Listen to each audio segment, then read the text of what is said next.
জাহান্নামীদের অধিকাংশই হবে নারী, কিন্তু কেন? এর কারণ আপনাকে অবাক করবে। আপনি যদি চান আপনার মা বোন এবং স্ত্রীরা জাহান্নামীদের অন্তর্ভুক্ত না হোক, তাহলে ভিডিওটি সম্পূর্ণ দেখুন এবং তাদের অন্তরে সত্যের বাণী পৌঁছে দেওয়া আপনার ইমানি দায়িত্ব।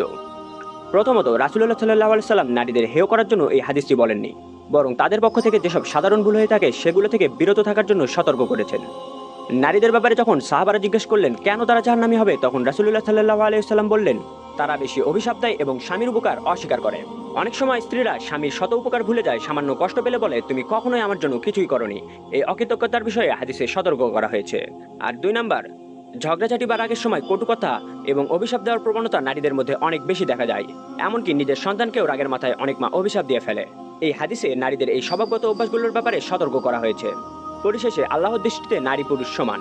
কোরআনে আল্লাহ তাআলা বলেছেন, পুরুষ হোক কিংবা নারী, যারা ঈমান আনে ও সৎ কাজ করে আমি অবশ্যই তাদের জান্নাতে প্রবেশ করাবো।